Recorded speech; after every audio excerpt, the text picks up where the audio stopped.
지난 1편에서는 구한말부터 일제 강점기 때까지의 역사를 짚어보며 일제에 부역했던 매국노 친일파의 만행, 그리고 일제와 친일파들의 탄압 속에서도 자주 독립의 열망을 안고 목숨 바쳐 싸웠던 독립운동가들에 대해서 말씀드렸습니다. 오늘은 해방 이후 친일파 수구보수가 분단과 전쟁, 그리고 독재 정권 속에서 어떻게 살아남아 자신들의 기득권을 지켜왔는지 말씀드리도록 하겠습니다.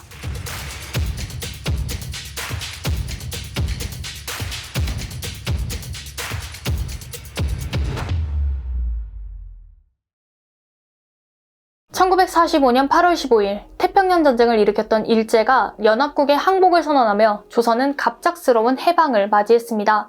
그러나 해방의 기쁨도 잠시 38선을 기점으로 남쪽은 미국이, 북쪽은 소련이 점령했습니다. 1945년 9월 7일 미국 맥아더 장군은 38선 이남의 조선 영토와 인민에 대한 포고령 제1호를 발표했고, 다음 날에는 하지 중장이 지휘하는 미 육군 24군단이 인천을 거쳐 서울을 점령했으며, 최종적으로 9월 9일 미 극동 군사령부가 남한에 대한 군정을 선포했습니다. 이는 1943년 카이로 회담과 얄타 회담에서 일제가 항복한 후 식민지 조선의 향방에 대해 미국 루스벨트 대통령이 연합국의 신탁 통치 후 독립을 제안한 것에 따른 것이었습니다. 당시 미국은 소련의 공산주의에 맞서 세계 속 많은 나라들, 특히 식민지에서 갓 해방된 국가들을 미국 중심의 자본주의 질서에 편입시켜 세계 패권을 거머쥐고자 하는 구상이 있었습니다. 그래서 미국은 전범국이었던 일본을 반공 거점으로 삼아 부흥과 재건 정책을 도와주었고, 일본을 분단시키지 않는 대신 한반도를 분단시켜 남쪽을 신탁 통치하고자 했습니다. 미국은 당시 한반도에서 대중적 영향력이 있었던 중도 세력 및 좌파를 견제해 친공산주의 세력을 통제하고자 했습니다. 또한 반대로 일제에 자발적으로 충성했던 친일매국 지주, 부르주아들에게 힘을 실어주며 미국의 우호적인 정부를 새로 세우려고 했습니다. 분명 미국 국무부에서는 기본훈령을 통해 일본에 협조한 법조인과 경찰을 쫓아내라는 지시가 있었음에도 미군정은 일제의 식민질서에 순응했던 자들이라면 미군 본인들의 통치에도 군말 없이 따를 것이라 생각했던 것입니다. 이러한 계산에 따라 미군정은 국내외에 있었던 독립운동가들 뿐만 아니라 중국 충칭에서 활동하던 임시정부, 그리고 8월 15일 해방전으로 새 정부 수립을 차근히 준비하던 몽양 여운형 선생 중심의 건국준비위원회 등을 인정하지 않았습니다. 반면 친일파 관료, 친일파 경찰, 친일파 군인을 고용했습니다. 또한 친미 성향의 영어를 할 수 있는 지주와 부르주아들을 적극 모집해 미군 옆에서 통번역을 맡겼습니다. 그리고 조선에 있는 일본인 재산을 조선의 재산이 아닌 미국의 적국 재산인 적산으로 규정해 모두 군정청 소유로 전환시키며, 당시 일제 시기 공장과 회사에 다니거나 운영했던 조선인 간부나 관련 인사에게 토지를 나눠주며 이들을 미국 편으로 만들었습니다. 남한의 사회적 정서와 상황을 잘 이해하지 못한 미군정의 친일적 정치 행보에 독립운동가들은 돌아온 고국에서 환영과 환대를 받기는커녕 천대와 핍박을 받고 사회적으로 고립되었습니다. 이는 다수의 독립운동가가 월북을 선택할 수밖에 없는 계기가 되었습니다. 여기서 잠시 월북 또는 친북 노선을 택한 독립운동가들의 상황을 간단히 설명하자면, 첫째, 나라와 민족을 배신한 대가로 부귀영화를 누리고 독립운동가들과 그들의 가족, 친족들을 찾아 죽이고 핍박하며 일본의 전쟁을 위해 헌신하던 매국노 친일파들이 미군정에 의해 주축이 되어 오히려 자신들을 핍박하고 쫓아내는 상황에 큰 괴리감과 배신감, 분노를 느꼈습니다.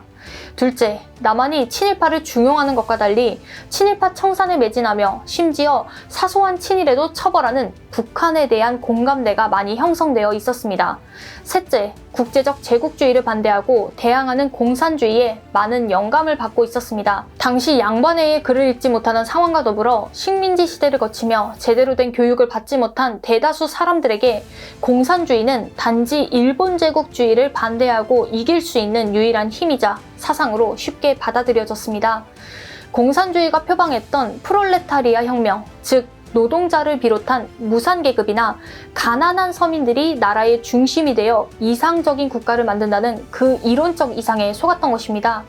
아니, 쉽게 속을 수밖에 없었습니다. 엘리트들 또한 동학농민운동이나 기독교 등을 통해 종교적 사상적으로 평등과 자유의 중요성을 직간접적으로 접하였기에 1917년 러시아 혁명과 1차 세계대전 후 퍼진 반제국주의 운동이자 국제혁명운동인 공산주의 사상을 큰 거부감 없이 받아들이게 되었습니다. 이러한 시대적 상황은 남한 지역보다 북한과 만주 지역을 중심으로 공산주의가 더 빠르게 퍼진 원인이 되기도 했습니다. 역사적으로 안타까운 것은 공산주의의 프롤레타리아 혁명도 결국은 또 다른 권력 집단의 독재를 정당화하고자 한 허울뿐인 정치적 구호였다는 것을 깨닫지 못하였다는 것입니다. 오히려 미국이 주창하는 자유민주주의에 평등과 자유가 있었지만 소련 공산주의의 팽창을 막고 조선의 빠른 민주주의 정착을 위한 신탁 통치와 사회 재건과 통제를 위해 엘리트를 모으는 과정에서 친일파가 대거 등용되며 미국에 대해 민족적 반감이 거세게 일어났던 점은 민족적으로 너무나 안타까운 역사적 사실입니다. 미군정은 남한에 대해 이해가 거의 없었습니다. 당시 남한에 있던 미군정의 상황에 대해 충분히 이해하지만 그때 친일파 엘리트들만 미군정 주변에 있었던 것이 너무나 안타깝고 분이 납니다. 이렇게 친일파 엘리트들이 득세한 이유는 독립군들의 형제자매, 가족 등은 일제와 친일파들에 의해 죽거나 지속적 감시와 천대를 받으며 제대로 된 교육을 받을 기회조차 없었습니다.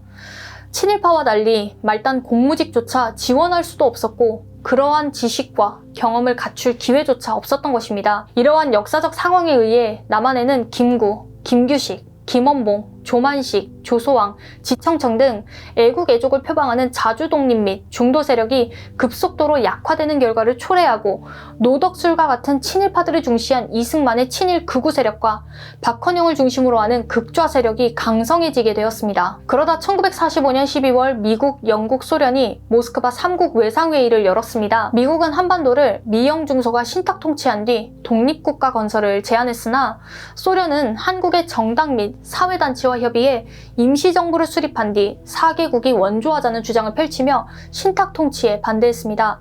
그러나 사실과 달리 친일 수구 언론 동아일보가 12월 27일 소련은 신탁 통치 주장, 미국은 즉시 독립 주장, 소련의 구실은 38선 분할 점령이라는 제목으로 기사를 실었습니다. 독립국가 건설이라는 희망에 젖어있던 조선인들에게 신탁 통치는 또 다른 식민생활의 시작으로 간주되었기에 삼상회의의 진상을 제대로 파악하지 않은 채 동아일보의 기사만을 보고 조선인들은 찬탁, 반탁 논쟁에만 매몰되었습니다. 밝혀진 사실은 없지만 이승만 측이 꾸민 가짜뉴스였을 것이라 생각합니다.